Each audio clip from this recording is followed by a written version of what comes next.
Hey up, Daleks, welcome back. Where you been? It's been 5 years.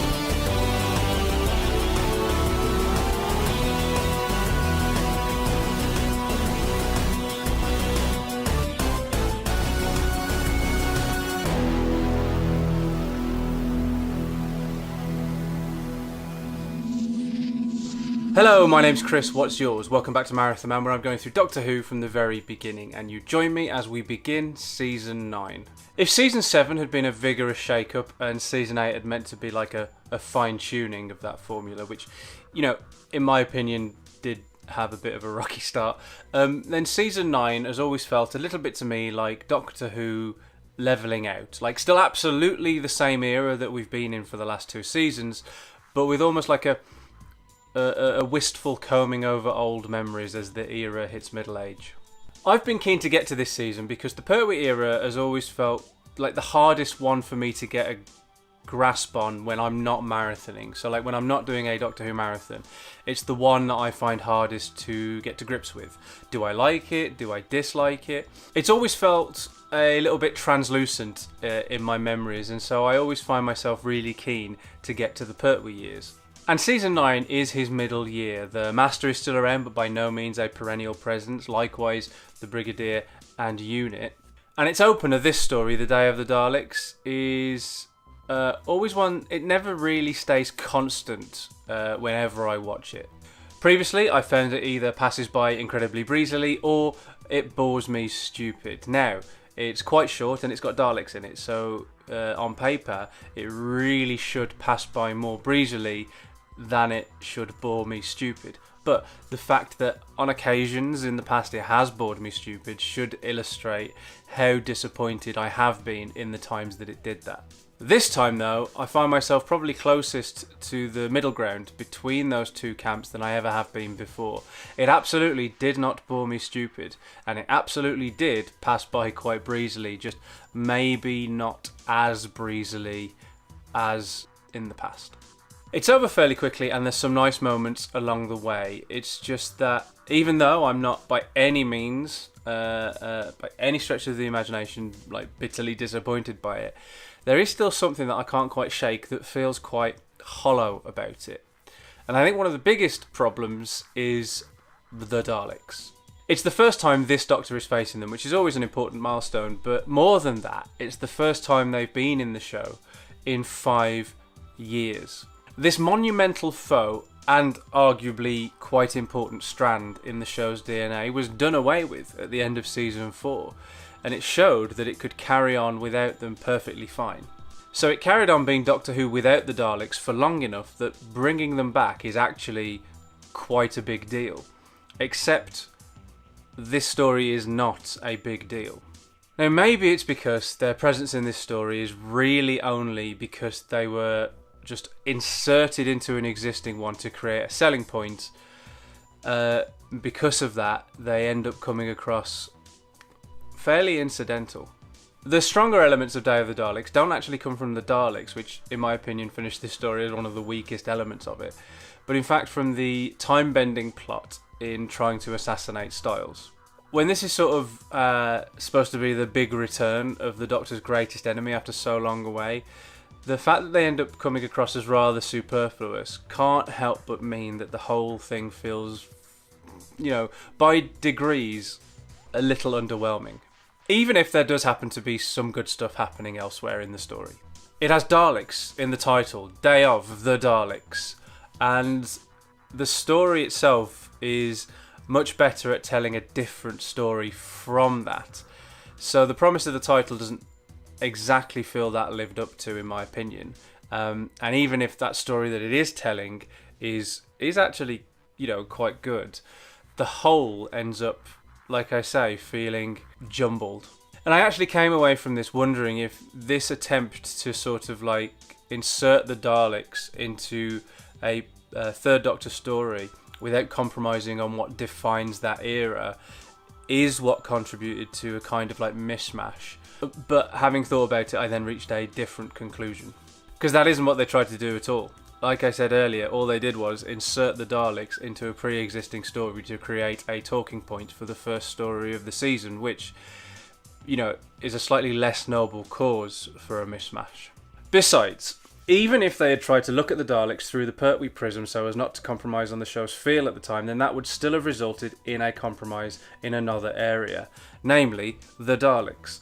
Whichever way you slice it, they're not going to come out of it well, and as their return is the selling point for the story, and they are the most recognisable monster the Doctor has ever faced, the story itself isn't going to come out of it very well either. There was only one way to do this, and they went the opposite route. Make a fuss out of the Daleks, and then we've got some drive and energy behind the story.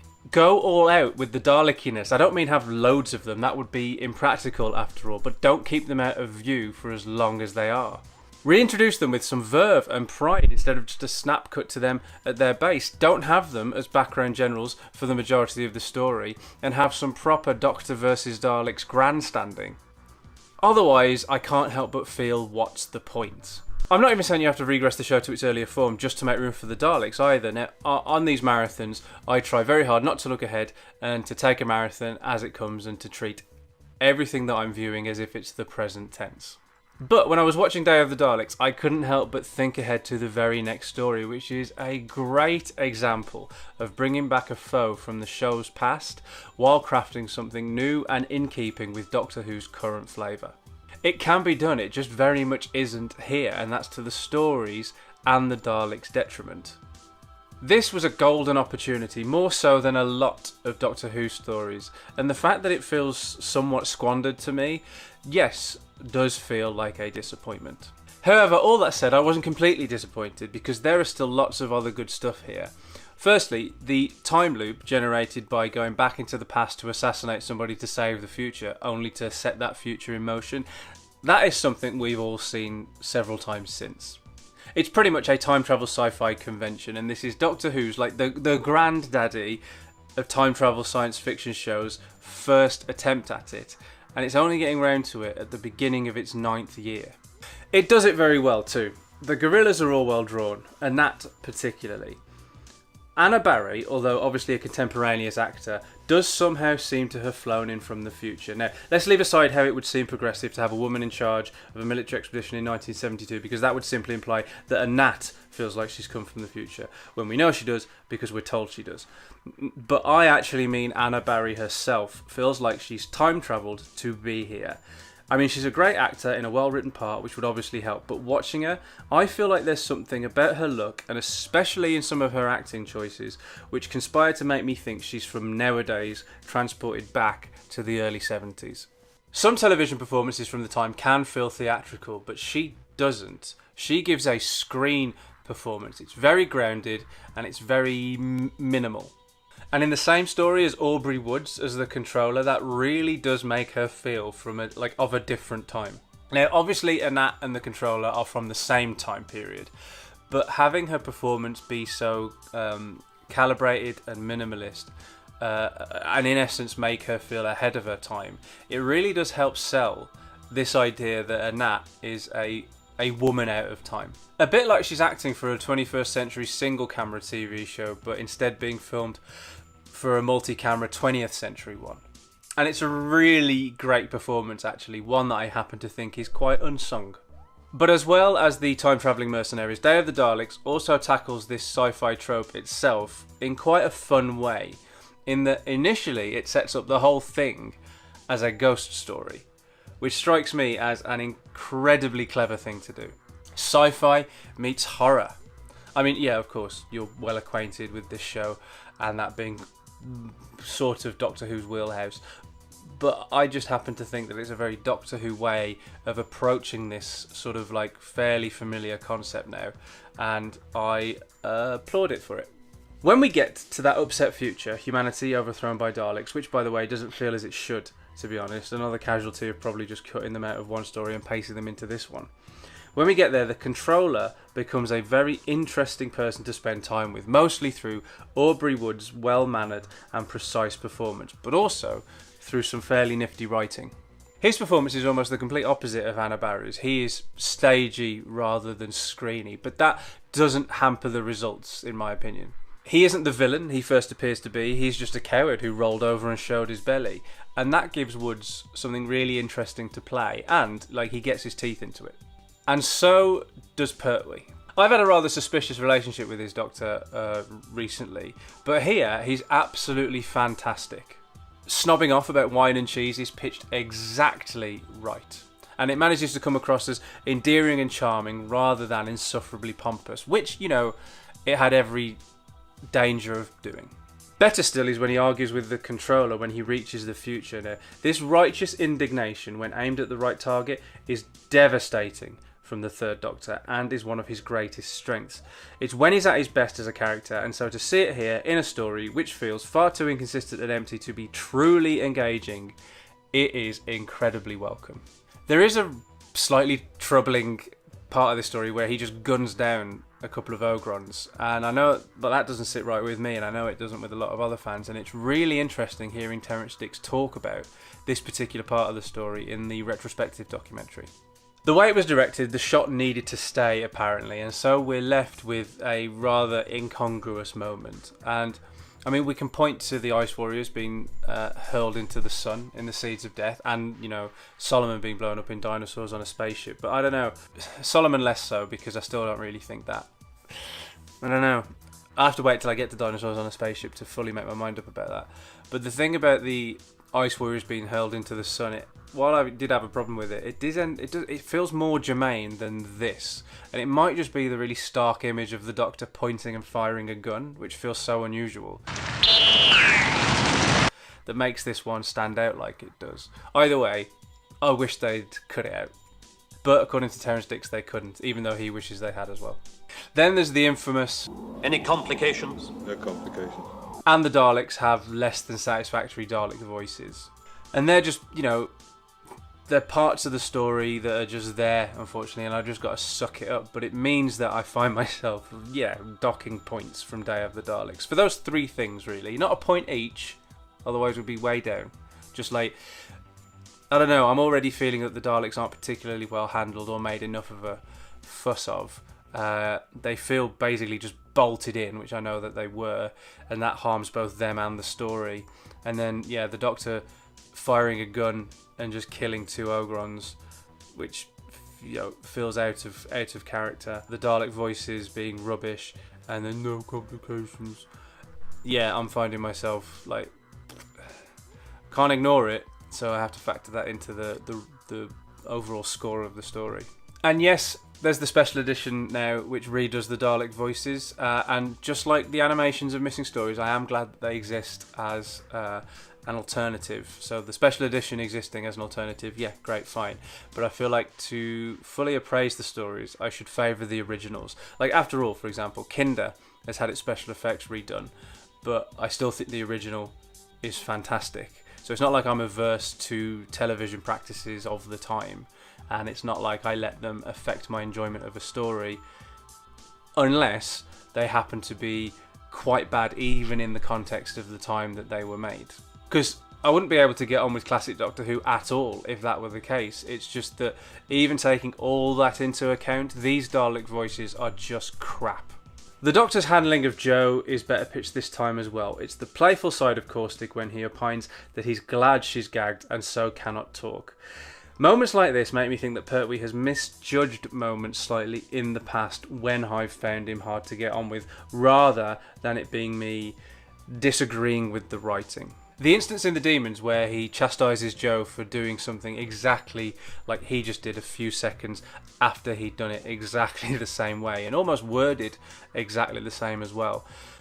That could have been done with the same glint in his eye as he's got here, except it wasn't. And that makes all the difference between playful alien and abrasive git. And even if the abrasive git is part of the Doctor's alien relations with humanity, it still makes it unpleasant for me to watch when that happens. And Manning continues to be superb. I can't say that Jo is all the way to being approached as she should be by the production yet, but I can't fault the performance of her at all. Getting food for Benton and chiding Yates about taking it from him, teasing the Doctor and being ever so slightly less willing to leave Shura to blow himself up, are all examples which point towards Jo Grant's trajectory. Not quite there yet, but with the capability of being one of the all-time greats. An odd one then, this story. On the one hand, we've got a really rather engaging yarn about trying to prevent the future, being the one who made that future happen and getting caught in the loop of it. And then on the other, we've got the almost totally bungled resurrection of the Titanic Daleks and their almost certainly bungled reintegration into the show. And what this results in is something that's a little bit inelegant. But Season 9 has a couple of stories which I absolutely adore, and I am really keen to get to them. It's funny how I still love this marathon lark even when a story leaves me slightly deflated. I'm as into this after 307 episodes as I was after one. A quick point as well, how, bearing in mind, like I'm familiar with all of Doctor Who. I've seen every story more than once, and one of the reasons why I think watching Doctor Who from the beginning as part of a marathon is the best way to watch it is, like, I emotionally reacted to the brief glimpses of Hartnell and Troughton in this story. They're ever so brief, they don't last for very long, but when you're sort of like this many stories into a Doctor's run, to be reminded of the, and quite overtly as well by seeing their faces, of the other Doctors, really, it really does come with goosebumps, and it's quite appropriate that I'm doing this just after having watched Rogue, where a similar thing happens with all of the faces. And obviously, yeah, the more it happens, the more faces there are. So at this point, there's literally only, Hartnell and Troughton to see as flashbacks. But even though, like, I know full well that there are more Doctors to come and that I'm watching Doctor Who from over 50 years ago, watching it as part of a marathon, you get the impact of those glimpses of the Doctor's previous faces. And I thought that was worth mentioning because, yeah, it was fleeting, it didn't last for very long, but it was quite profound and a really good example of why I love watching Doctor Who like this, in order from the beginning. Best way to do it. I think Anna Barry is, quietly and humbly, this story's secret weapon. She is fantastic. Either the Doctor shooting the Ogrons, or the Daleks themselves. As ever, thank you so much for watching. If you enjoyed Fighting the Future, then you know how YouTube works. Please do hit the like thumb and share. And what do you think of Day of the Daleks? Is it a triumphant return for the show's most iconic monster, or is it a gratuitous reappearance not befitting the story, the show, or the Daleks themselves? And are you even bothered by the Doctor shooting down a couple of Ogrons? Let me know in the comments below, and I will see you. Or there. They can be there now, can't they? Can they? Either way, let me know in the comments, and I will see you back here soon for another trip off-world. So, if you don't want to miss that, hit the subscribe button, clang the cloister bell, and I will meet you on Peladon.